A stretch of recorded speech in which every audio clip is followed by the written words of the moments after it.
ভারত থেকে নেমে আসা ঢল ও বৃষ্টিপাতে কুড়িগ্রামের দুধকুমার, ধরলা ও ব্রহ্মপুত্র নদীর পানি অব্যাহত রয়েছে। অপরদিকে তিস্তা নদীর পানি স্থিতিশীল রয়েছে, তবে সবকটি নদ নদীর পানি এখন পর্যন্ত বিপদসীমার নিচ দিয়ে প্রবাহিত হচ্ছে। কুড়িগ্রামের পানি উন্নয়ন বোর্ড বলছে, আগামী 24 ঘন্টায় এসব নদ নদীর পানি বৃদ্ধি পেয়ে বিপদসীমায় প্রবাহিত হতে পারে। এতে চরাঞ্চল ও নিম্নাঞ্চলে পানি প্রবেশ করে স্বল্প মেয়াদী বন্যার সৃষ্টি হতে পারে।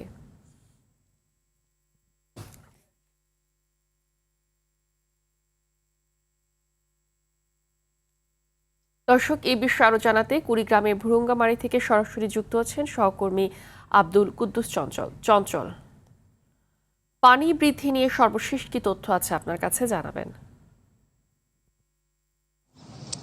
ফাহমিদা, জানিয়ে রাখছি সকাল 9টার পরিসংখ্যান অনুযায়ী এখন কিন্তু কুড়িগ্রামের যে 4টি প্রধান নদী রয়েছে, দুধকুমার, ধরলা, ব্রহ্মপুত্র এবং তিস্তা, এই সবকটি নদ নদীর পানি কিন্তু বৃদ্ধি পাচ্ছে এবং এই বৃদ্ধির প্রবণতা অনেকটা ধীর গতিতে। তো সকাল 9টার যে পরিসংখ্যান রয়েছে আমার হাতে, তো এখানে কিন্তু বলা হয়েছে দুধকুমার কিন্তু এখন 63 সেন্টিমিটার নিচ দিয়ে পানি, বিপদসীমার নিচ দিয়ে পানি প্রবাহিত হচ্ছে এবং তিস্তা সেটি কিন্তু 31 সেন্টিমিটার নিচ দিয়ে কিন্তু পানি এখন প্রবাহিত হচ্ছে।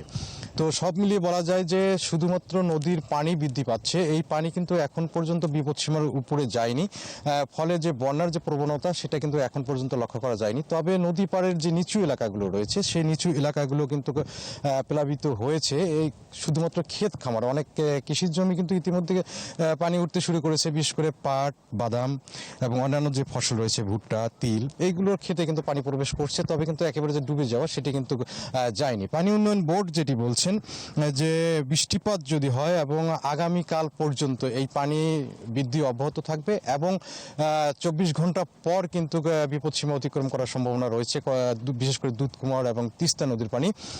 তো এই পানি কিন্তু বিপদসীমার অতিক্রম করলে অনেকটা নিচু এলাকা এবং চর অঞ্চলে লোকালয়ে পানি প্রবেশ করতে পারে এবং সাময়িক মানে ছোট একটি বন্যা হওয়ার আশঙ্কা করছে পানি উন্নয়ন বোর্ড।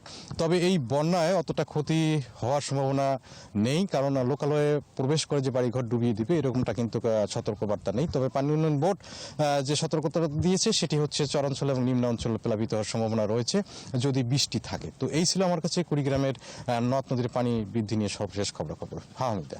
জি, ধন্যবাদ আপনাকে।